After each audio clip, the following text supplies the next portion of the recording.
almost every artist dies broke. Yeah. Even if you are a good artist. Abandu and the people in between the line of the money and you. There's too many people. It's too many fucking people, dog. Yeah. Guys, too many people. And everybody gotta get their piece.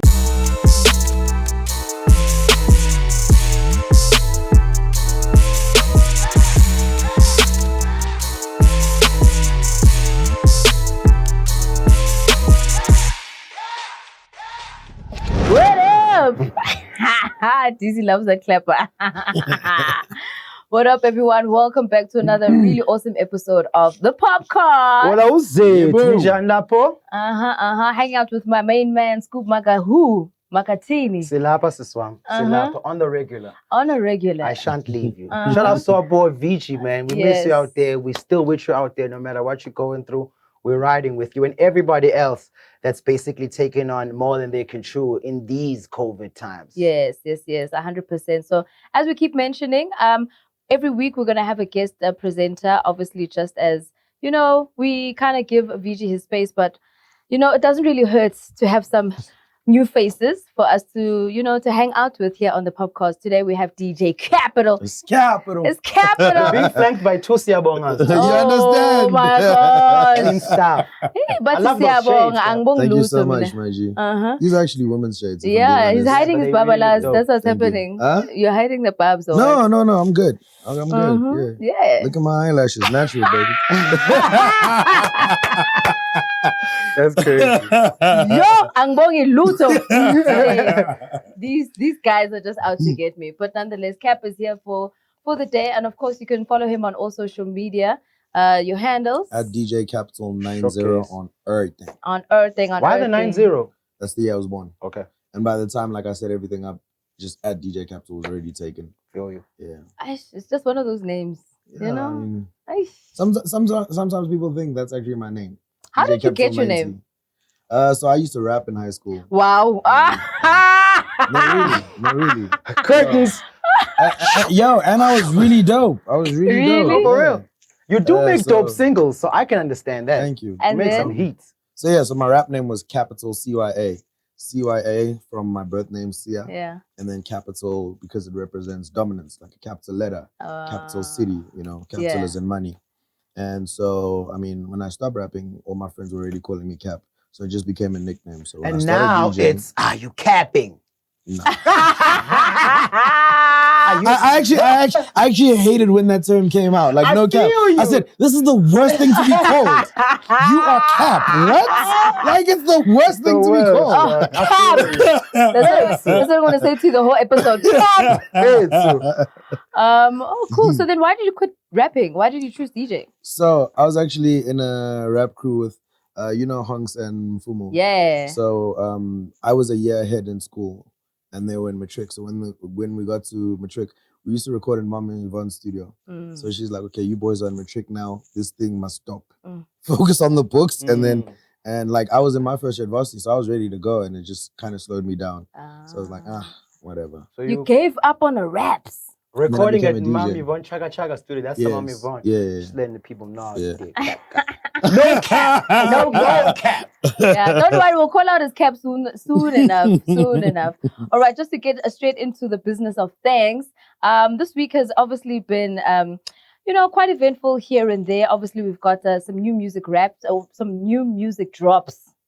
I was almost kept there. But it's nice to kind of see that the people are still working, still dropping really awesome jams. I see Stiloli 20 came through with the remix featuring KO and Major League as well as Chana's verse on that tune. Yeah. Nice and clean. Go and check it out. I like that they did a little bit of a remix there. We also have Makwa is about to be dropping an EP. What is it called? I don't know, because Makwa keeps sending us songs on WhatsApp. So if you've got Makwa on WhatsApp, I'm sure he's been flooding your WhatsApp also. We don't know what's going on. He keeps saying he's still recording his vocals, but the song is half done. But he sends you half a song. Hey, I'm just ready for the full project at the stage we came. But you know, with artists, you never know exactly what's happening. So, you know, we'll be patient enough to actually hear exactly what's going on with that. But the big drop that happened this past week was the Kista remix. Vocalistic, Vigro Deep, as well as Davido, taking it continental. Have you guys heard it? Yeah. I've heard it.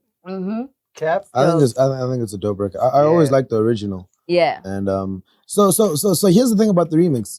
I didn't realize that Foka doesn't have a verse on the remix. He just does the hook. The hook. Really? The whole song. So the only other verse is Davido's verse. Yeah. Oh, dope. Okay. But what I liked is like it felt like they were in the studio. Yeah. Well, I know Foka was in Nigeria and I know they met. Right. So I don't know if they recorded it there or. But the vibe is like, yo, these guys actually like get along. Even if it was sent, you can feel like, oh, from that clip that we saw, you can feel like, you know what I mean? They got a dope vibe together for real because them ad libs on that Davido verse, I mean, they just like tweaked it a bit. Even the way he ad libs the hook. Yeah. I was just like, ooh, okay. I love it. I was like, ooh, okay. I love it. Yo, Foka is a problem. And I see he got some diamonds now.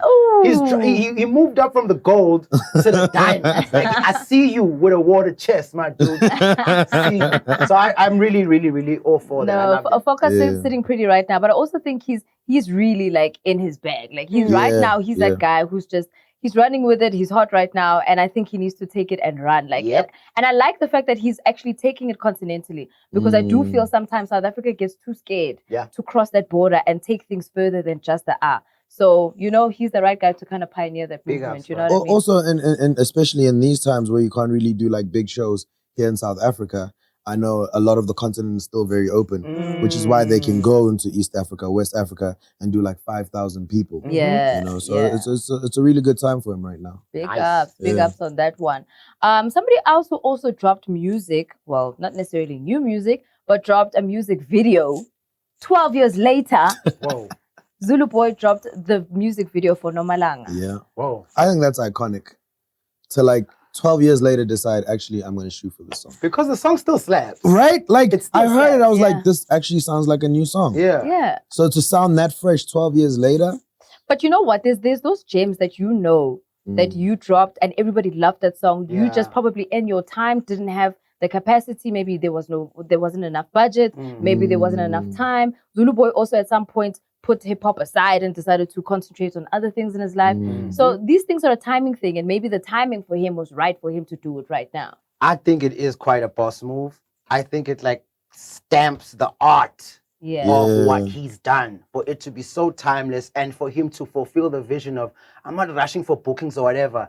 If he had a plan then to take out a video, just like that whole thing of finishing your project. Like, that's really, really some dope shit. And I would love to talk to him and find out why 12 years later. I doubt that it was money because then he was popping. Yeah. You know? So shout outs to Zulu Boy, man, just to be able to see Vision Yako all the way through. I think another thing is it really just goes to say that, like, you can't put someone's art in a box. Yeah. You know what I mean? Like, you also can't give it an expiry date. Yeah, exactly. Like, if I want to do things differently, why not? You know But that's the thing, because people always have this like limit, like, okay, no, the song drops today, you need to drop the video in the next month. And it's like, do I really have to do it in the next month? Or is it 6 months? Or is it 2 years? It's because everybody's chasing commerce. Everybody's chasing money. So the decisions are made because I need to get the bag. No one's thinking, or whatever else it could be, no one's thinking that. So everyone's like, I need to make a hot song. So therefore, we all do the same sound. And then I need to shoot a video. Then I need to drop because I need the corporates and everybody seeing me so I can get to the bag. No one is saying, yo, I just want to make a dope fucking album. Yeah. And the creative ends up suffering because of that. Because of that. Yeah. Because also with music videos, it's not just a music video. There's also a creative behind that as well. Yeah, definitely. So like you're saying is that with the big rush, you end up finding that everything kind of looks the same. Because sometimes I watch music TV and I'm just like, I feel like I've been watching the same music video for the past hour. Yeah, because it's the same themes in all the videos. Exactly.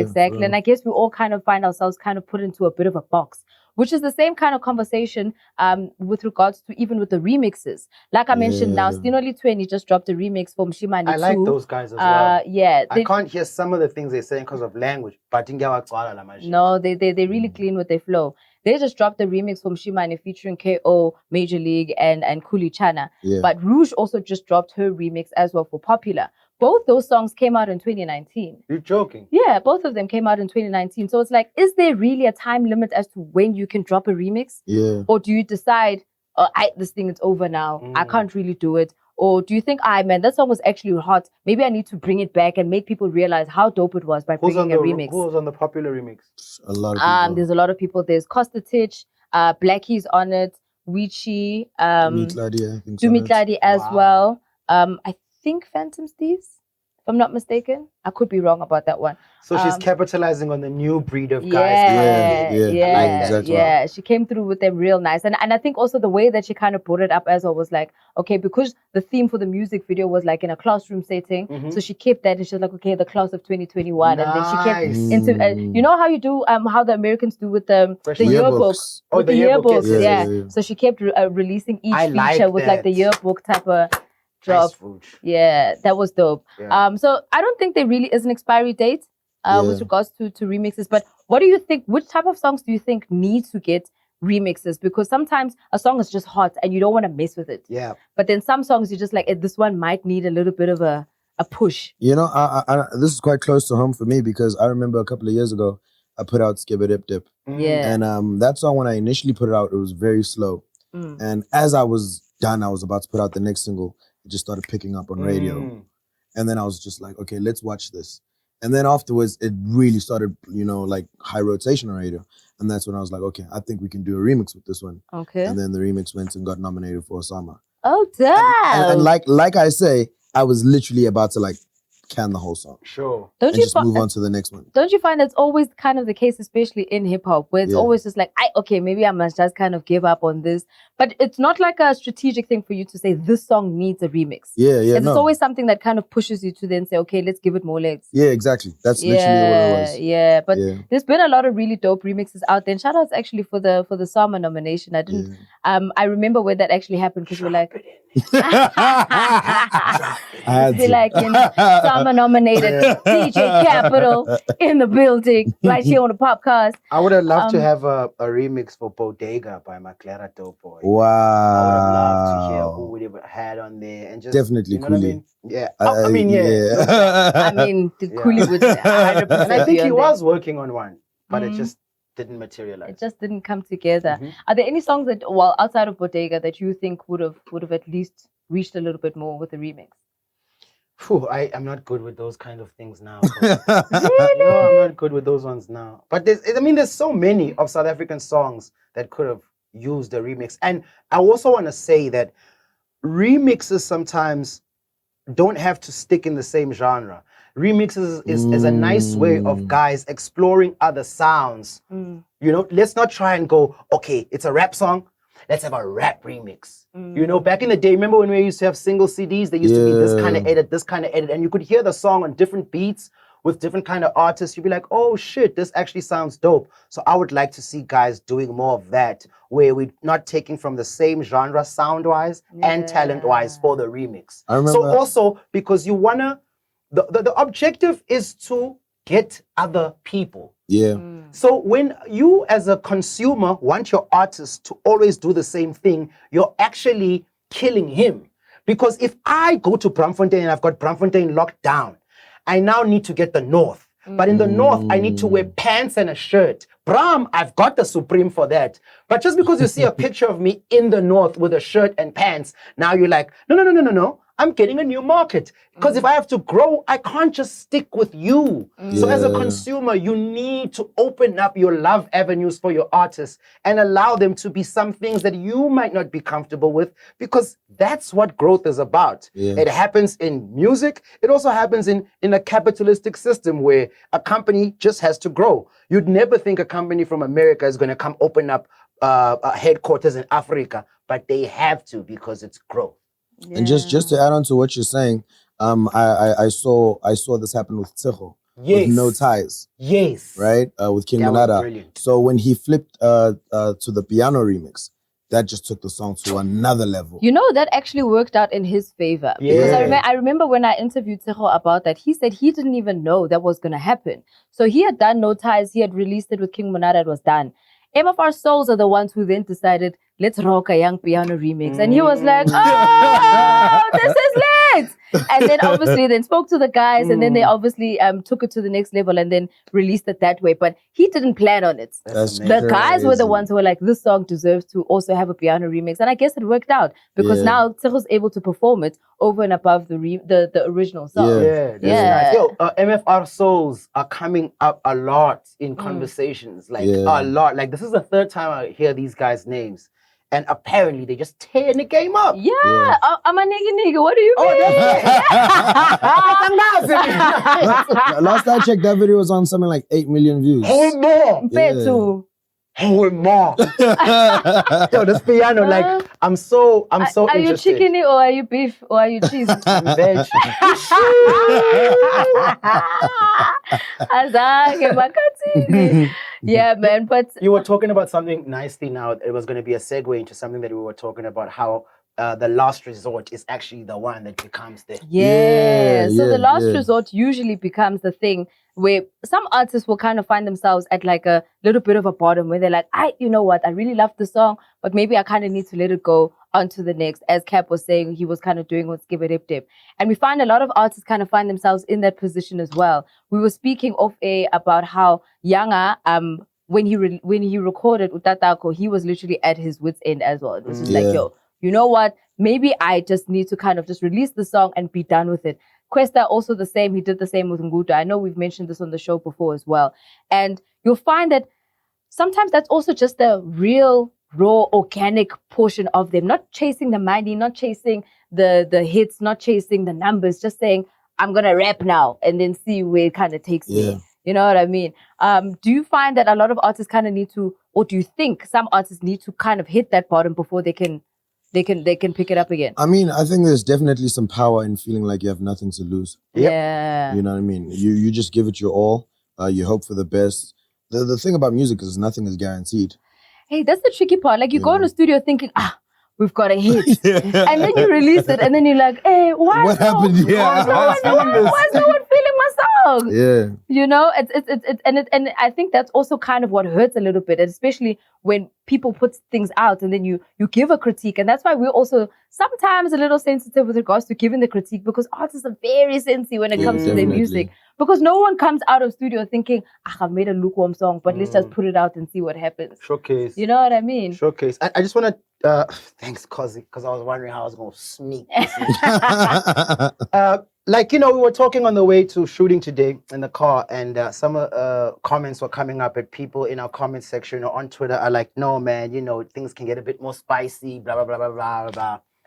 And just in you talking about our critiquing and us having to watch our words and whatever, I need for people to understand, like, if you are the type of person that wants that kind of content, I think there are many shows out there that satisfy that palette.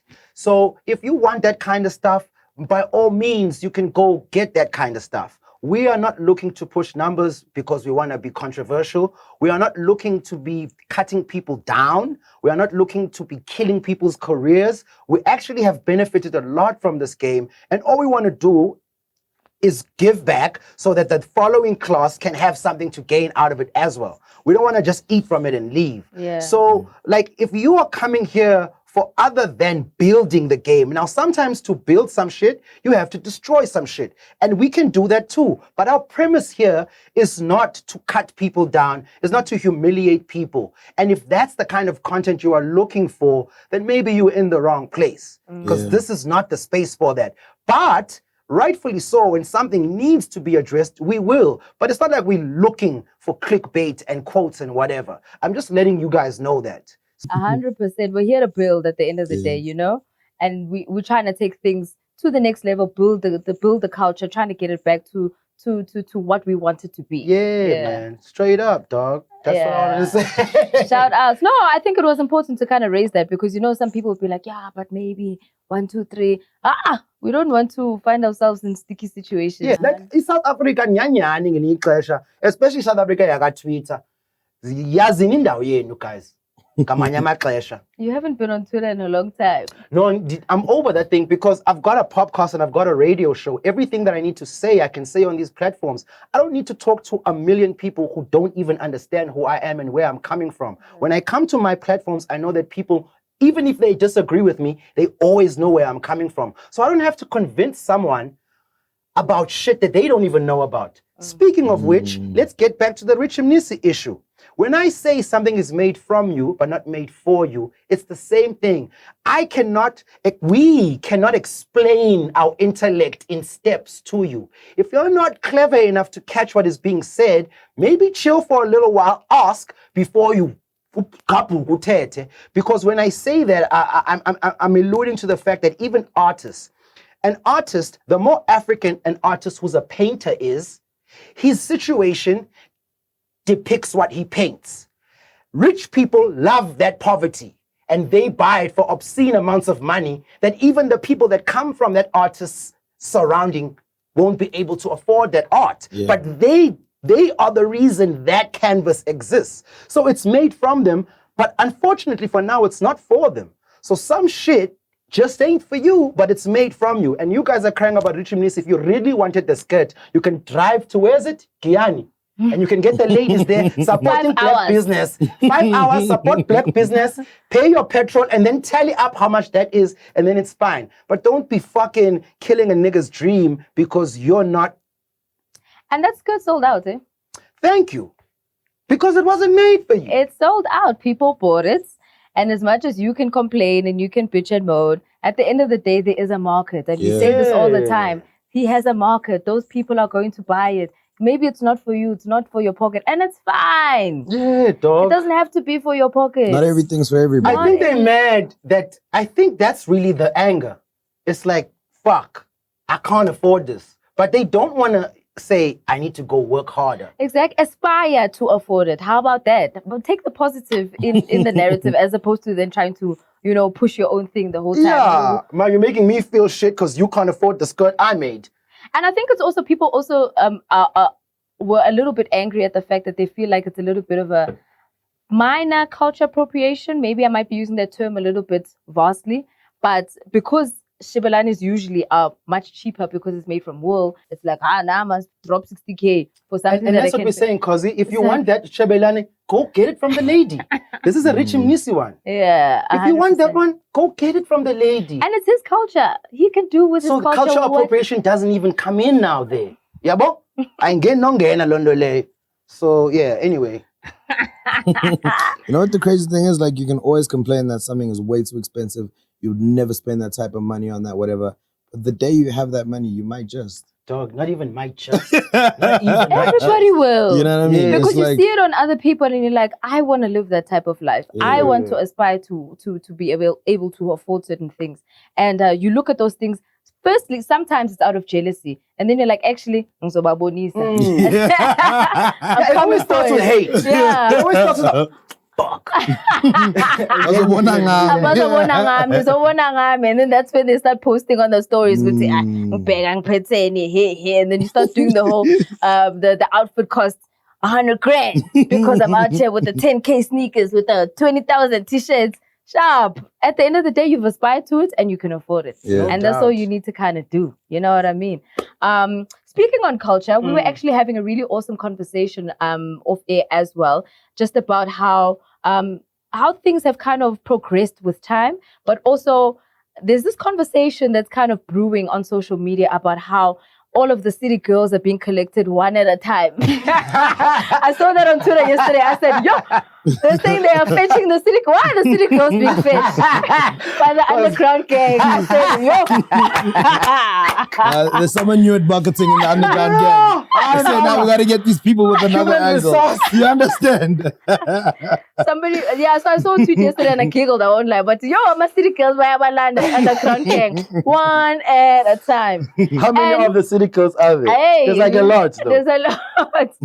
But you know what? I don't think it's anything to also be too judgmental of. I think it's probably looking like everybody is initiating or maybe has got a gift or maybe they're needing to do something with regards to them becoming either a sangoma or maybe just doing something for their family and just doing msebenzi. The conversation obviously started because I'm sure you have noticed as well that I'm wearing ispandla. For those who know, my ispandla doesn't necessarily mean I am initiating. It means being nomsebenzi ekhaya. I've now got the blessings, I'm wearing it.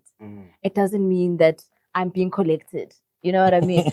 But Hey, this term, collected. Yeah, it's real. I love it. Because that's really what it is. But I really feel, a big part of me really feels there's nothing wrong with it either. I think we need to have the conversation. I think it's one of those things, because it's happening, especially in our time, and it's happening with a lot of people that we know personally. We need to have the conversation about what's actually going on. No, I don't think it's a trend.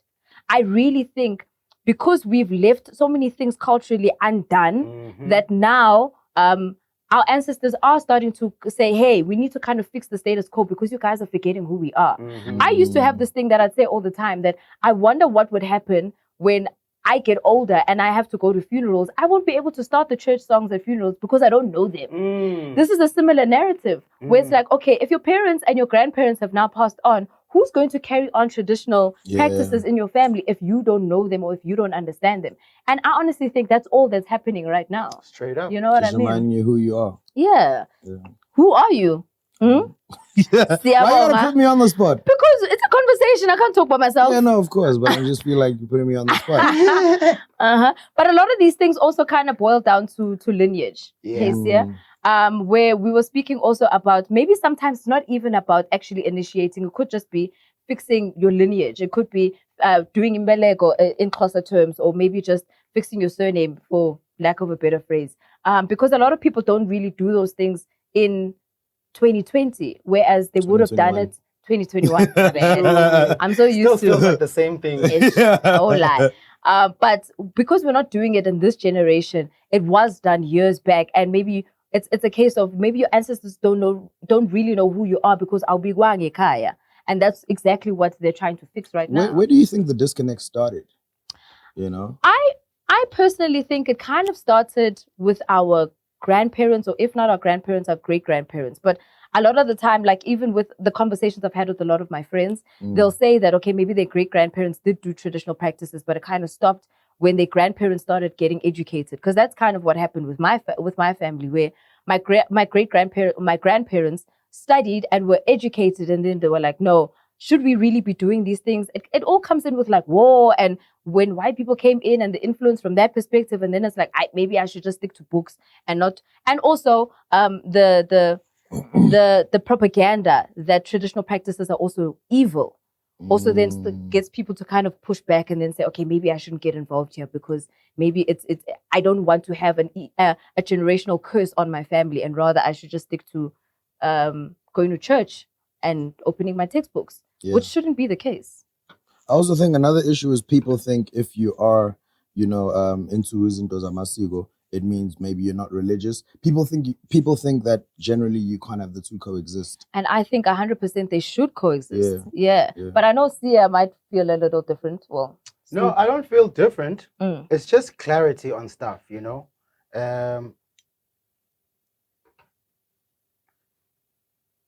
Just in terms of the point that you made now.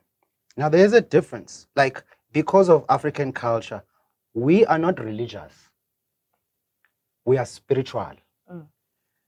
Now, the problem with religion is exactly that. It's a problem. It divides.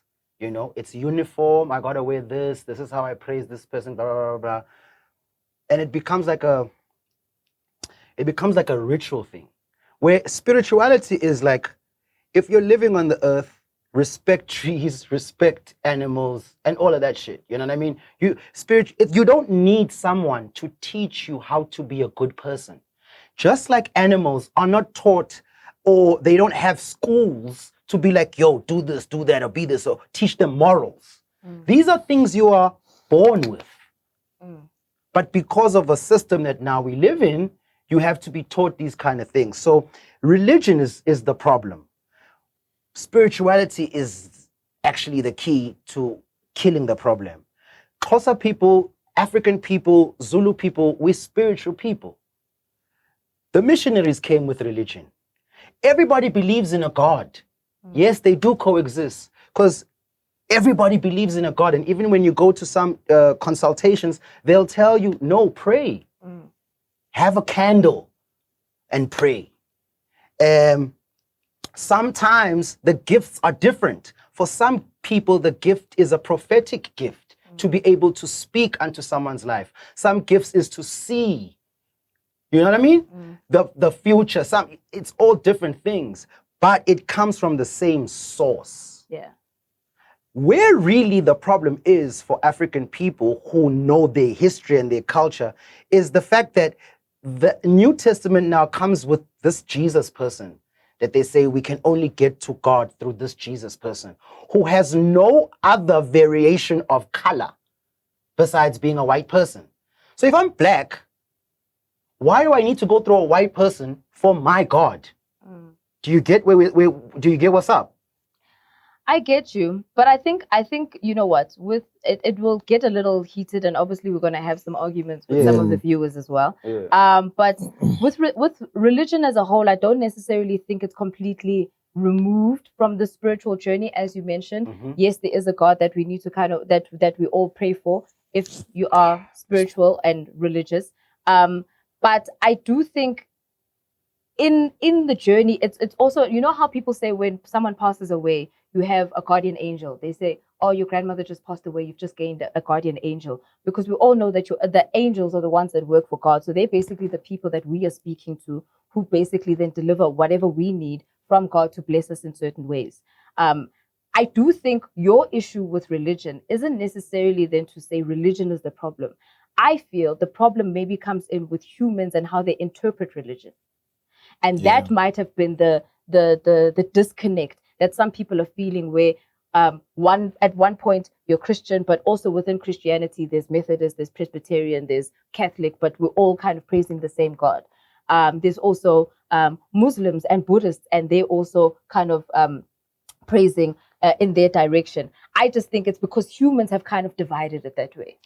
Cosmo, I know you might want to be running around this point, but I'm not going to not hit it. My nigga, we are the only people that has to look at a savior that is not our color. That doesn't make sense to me. Scoop, just to add on to what Cosmo's saying, I think what she's trying to say is we were told that he's not our color. Yes. Okay. So not That's Guti what I'm saying. factually Okay. is not our color. Yes. Okay. But, you know, let's call it the marketing of religion has led us to believe that Jesus is a white man. And that's the human intervention that she's speaking about. Sure. Yes. Where now the direction has been changed. I feel you. But I do think that the two can coexist, as I mentioned, spiritually. And yes, we all have a God that we need to pray to, and also understand that our ancestors are very important for us as Black people to still kind of connect to that.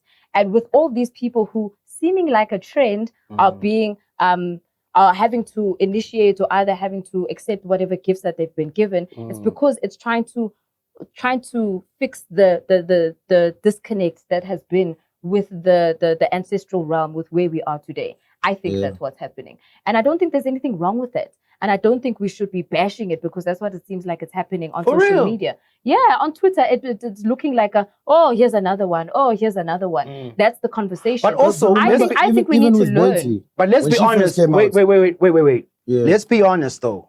Some of the times, the people are coming out and they are saying that they are this thing. And some of the times, it doesn't tie in with what this thing is about. So I cannot blame people for being skeptical. Yeah, there's nothing wrong with being skeptical, and I get that. There'll always be something that kind of seems amiss. Yeah. Nah. But I don't think that so many people would be going through the same process if it was amiss. Maybe one or two you can question. No I get doubt. that. But I don't think so many But like people. it says, few bad apples spoil the thingy. So you can't think people are not going to be human about this as well. I understand that. And I'm trying to then say, let's look at the positive part of it. And the positive part is the ancestral realm is trying to fix what has been upset. And it could easily be something as simple as fixing your lineage. And maybe I'll be going and Kaya, maybe they don't really know who you are ancestrally. Yes, according to the law and your ID, you are whoever you are according to your surname. But maybe by your people, they just feel as though, look, that's why there's things like Ntlawulo, that's why things like Lobola, that's why there's things like basically accepting a child into the family. Those things have been done over time and they've just been broken down. And so those are rites of passages, which are different from being a sangoma. Yes. And getting a calling. Yes, that's what I'm saying. Sometimes that could be what it is. It's just fixing the lineage so that the family can get back to what they had lost. For sure. Do you understand? For sure, 100%. That's what I think is possibly happening. You know what I mean? I can't say what's possibly happening because if someone is coming on Twitter and saying, I'm a sangoma or I'm being called for a calling, they're not saying, hey, if you're going to do imbeleko. A lot of people that have come up on these platforms have not said, I've got to do imbeleko, I've got to go. They come up saying, yo, I've got a calling. Yeah. So people are taking their words. Now, I'm not going to sit here and change what these people are saying. I'm going to look at it for what it is. I hear you know what I'm saying? And this is what's making the shit even worse for people. Now people don't know where to run and how to run because people are saying, I'm going to be a sangoma. But if I know being a sangoma takes these things and this is what you have to do, ukuzila nokuthini, impilo yalo mntu is not congruent to the knowledge of sangomarism that I know. And that's what is making people skeptical. So great.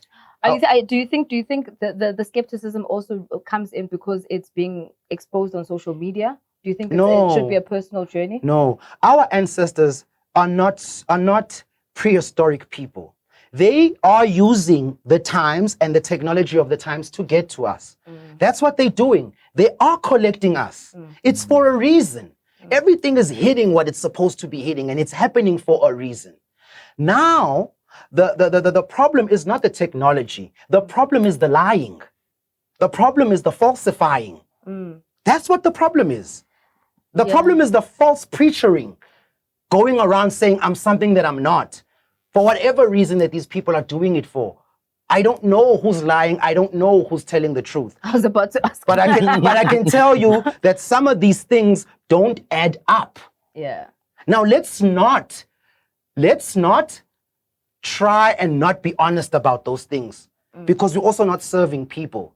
Then people are going to be like, I don't believe Lendo. Yabo? Yeah. Let's be honest about the fact that yes, there is a lot of people being called, but some of the people, it's just like, if you're being called to do this, then why are you doing this? Yeah. It doesn't add up. Yeah. But it could also be incorrect guidance. It could be incorrect guidance. Because sometimes you're very right You know about what I that. mean? And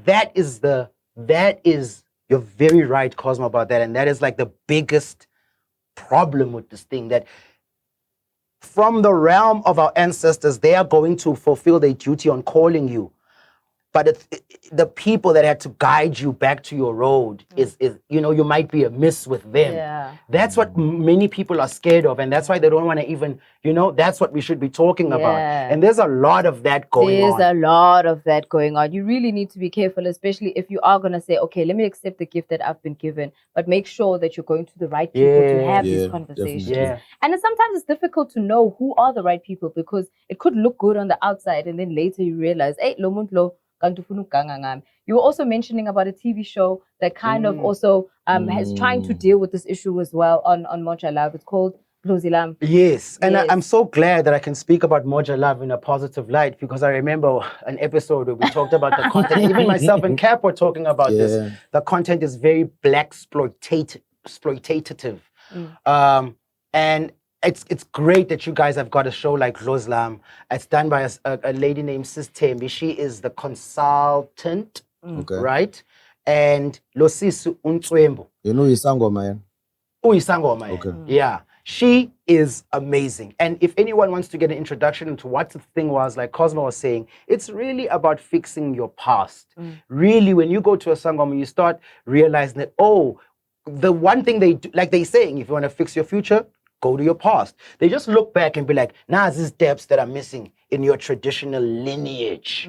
And then you fix that. But it was amazing. And I urge everybody to start watching that show. It will really, really like open up your eyes into what is this thing about. Yeah. And maybe also just get a little bit of research and back feedback. I don't know what the word is. But nonetheless, I think... Go on. Oh, okay. I thought you were going to correct me. No. I think it's important to get the research and background. That's the word I was looking for. With regards to exactly what is happening. And yes, I understand it could make you feel a certain way, but I think if you have a little bit more information, you might be able to understand it a little bit more and maybe have a better informed opinion of it, as opposed to just saying, everybody in jail is becoming a trend. I don't know.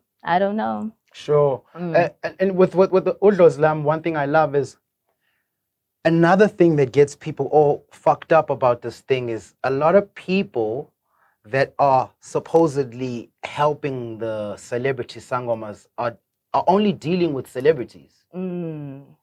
Incorrect guidance. Do you understand? Yeah.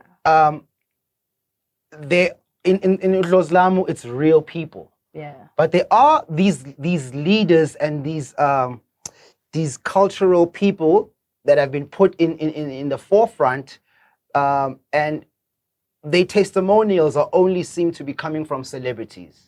That's also what's making people skeptical. Do you get what I'm saying? Okay, It's like, yo, if you are Sangoma, why are you only dealing with rich, well-known people?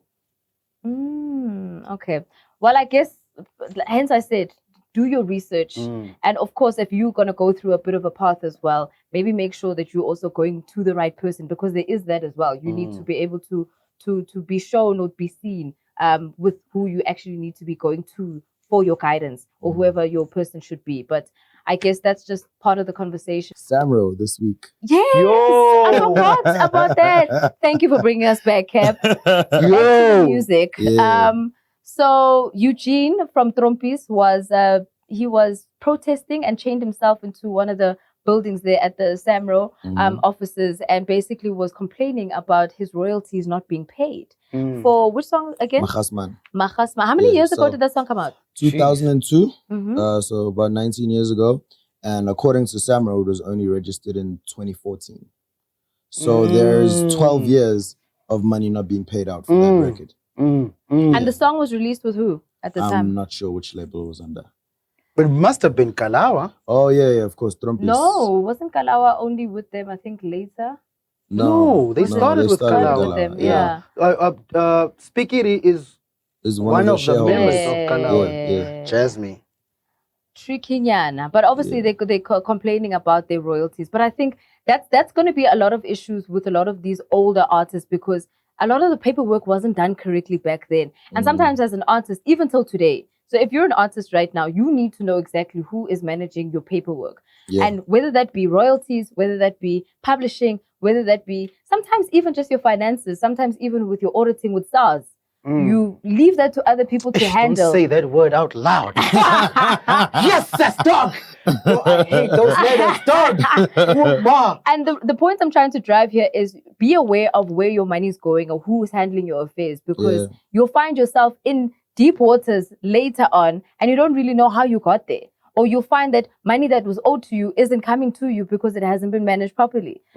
So please, as a young artist, just basic understanding. I'm not saying you have to go and study and be a lawyer. No. I'm not saying you must go and be an accountant. No. But I'm saying at least know who is managing what and how it's being managed. Don't just sit back and say, someone's dealing with it. I'll get my money when it comes.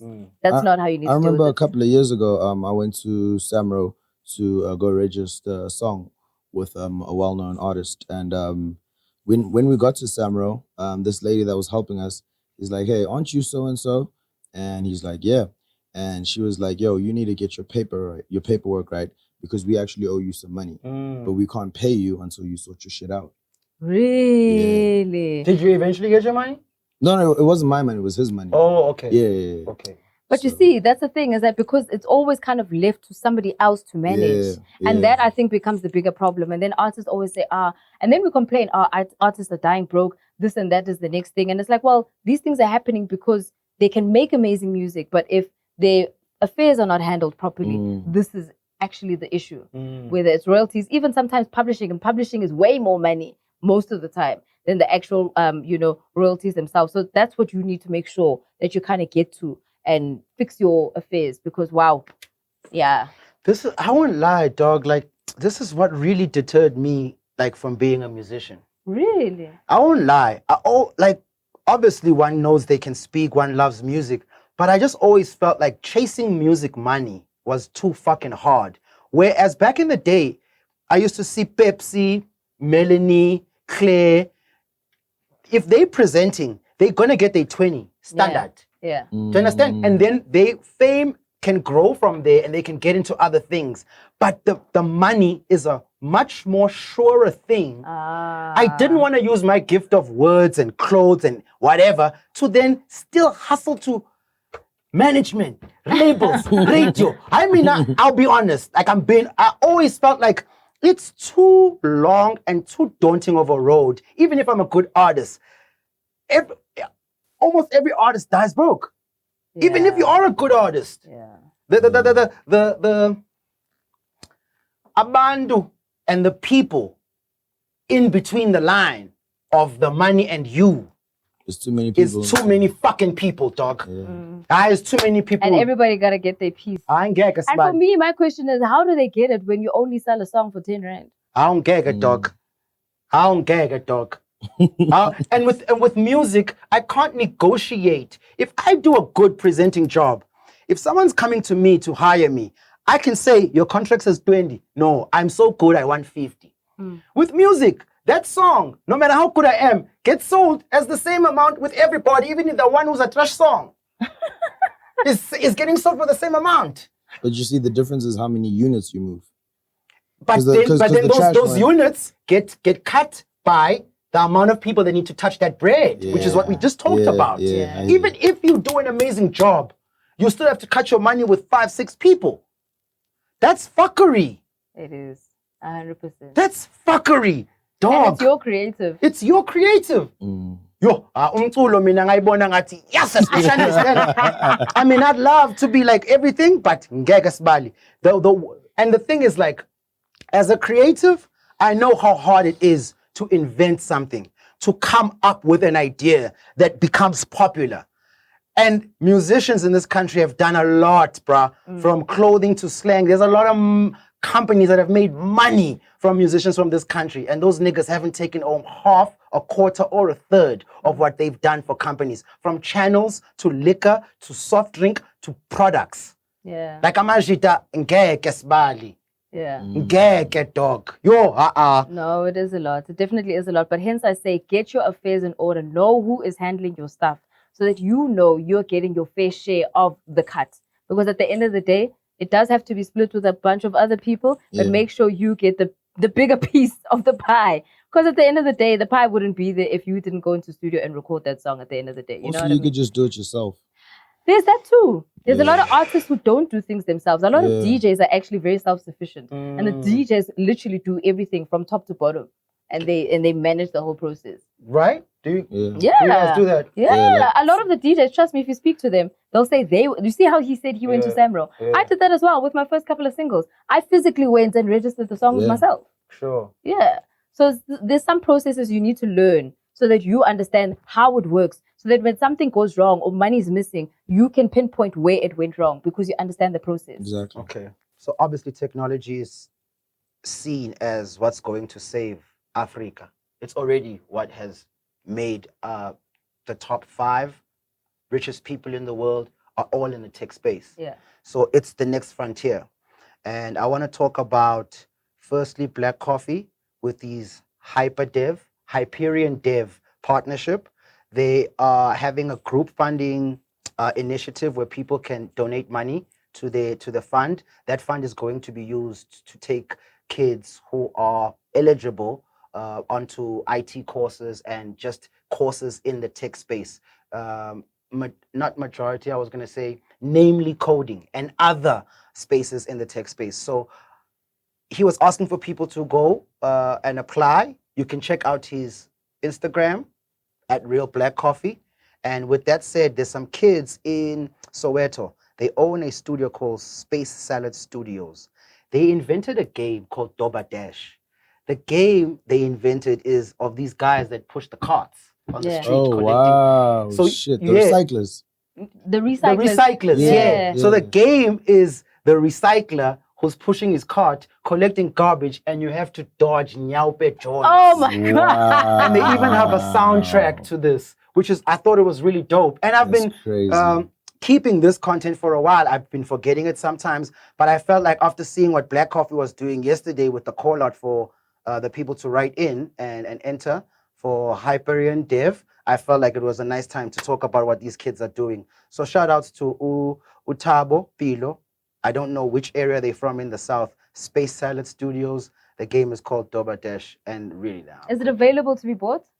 I don't know, but we'll have stuff on the screen so you guys can check out the YouTube links. There's some YouTube links that they sent me. Nice.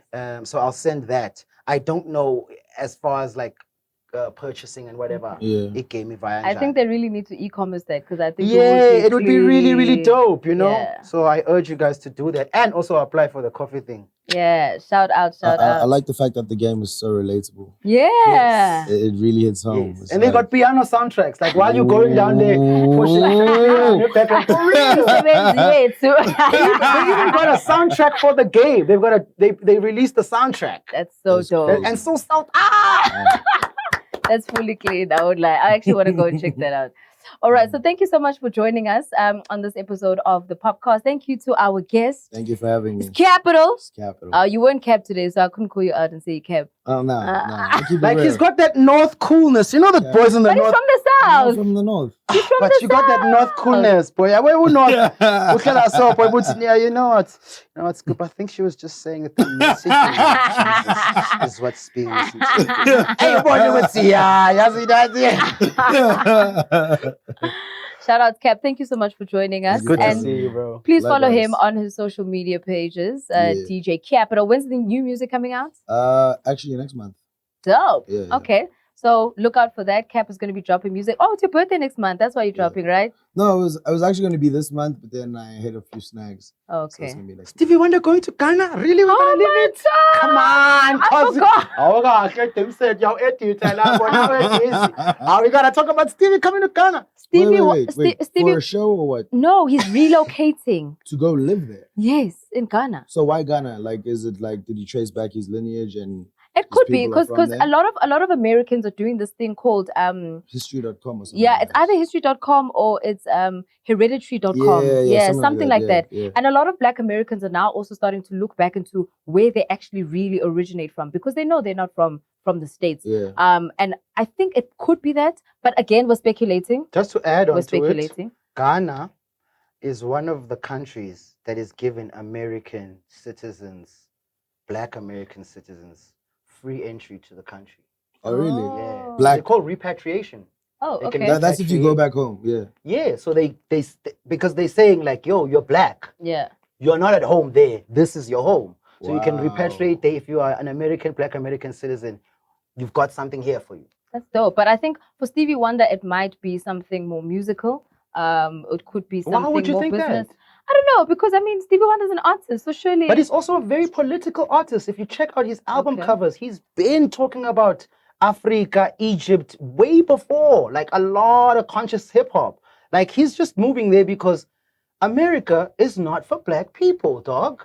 It really That's is. just simple, my nigga. That is what it is. But I don't know. We don't really know the real reason behind it. But I guess it is dope at the end of the day that someone as big as Stevie Wonder Yeah. understands the importance of I've going always back home. wondered why all the conscious artists, about Dead Prez, about Erykah Badu, at least Yassine Bey did it to the point where he got into problems in this country. Yeah. About come on, all that money, all that knowledge about Africa, all that wokeness, all of that. Why have they never just moved, even if it wasn't South Africa? Why stay in a place that shoots people all the time and no cop has gone to jail, that you know is not being built and made for you? I'm asking, like, why would they fight in a place like that rather than go, you know what, fuck you guys, we love Africa, we wear head wraps, we burn incense, we change our names to whatever. Why not just move? Do you think they'd be able to work the way they work if they moved? I think that anything, just like when their ancestors were taken there, because some of them are ancestors that are from Africa, some Black Americans are actually descendants of Indians in America. Yeah, native. Natives, Yeah. right? That term Indian is kind of misleading, Yeah. right? So for the people that were taken from here to there, those people made a way. You understand what I'm saying? Yeah. And they had no money. So if I'm a millionaire in dollar terms and I'm an Erykah Badu, moving and making a way, I don't think will be as hard as it would be for my ancestor who was brought from a ship from Angola to Mississippi. True. Aye. I think it's also just sometimes it's that not necessarily knowing the identity portion. Yeah. Where okay, cool, I can go back to Africa, but where in Africa am I going? Because Mm. where do I really originate from? And maybe that's the journey they need to take for them to then decide, okay, I'm going to Ghana, or no, I'm Yeah. going to Kenya, or no, I'm going to Nigeria. Do you know what I mean? 100%. I know Ludacris was given citizenship in Gabon. But I think it's because his wife is from Gabon. Mm-hmm. Yeah.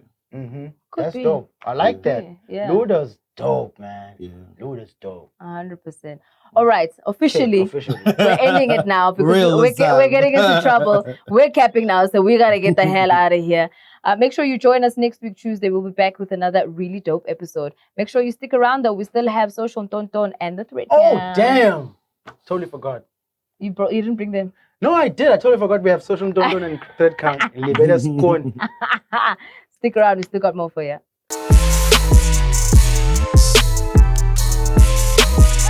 Hey, what's up, everyone? Welcome to this week's episode of Social Tonton. So, this week we saw the very glamorous, the very beautiful, the very elegant Ms. Zodwa Wabantu buying herself a very luxurious and a very beautiful car, a Lamborghini, very gorgeous, a white one. She posted on her social media about how excited she was to actually finally purchase the car of her dreams. But apparently, a couple of days later, she had to decide again and then say, I'm actually taking that car back because she got an SMS from a particular revenue service. They said, are you sure about this one? We're not too sure whether you have the money. What's going on this one? I don't know. So maybe she can't really afford the car, or maybe she's got an issue to actually solve. But when they say SARS has got you. I told you about those ones. SARS has got you.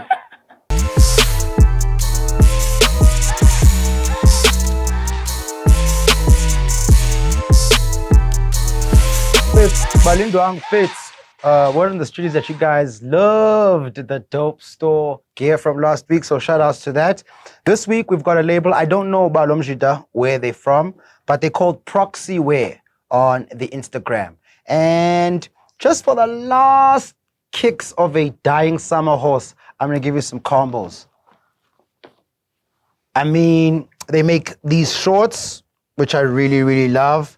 It's cargo shorts, corduroy, safe for like going out, nighttime, chilling. And I mean, you're always going to see me probably profess an athletic vibe more than most people because I just love being comfortable, you know what I mean? So these are really, really dig. Can wear them with probably anything, but he makes them in sets. So those shorts will go with this top.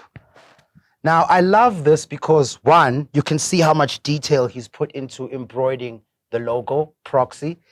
He could have just screen printed it. He didn't do that. Secondly, most of the time when you get like athletic garments, they are made with athletic material to somehow elevate an athletic garment and make it something you could wear to a dinner, to a launch, or wherever it might be, because I have to think of things like that. It's nice that he made it in this kind of material, like this corduroy.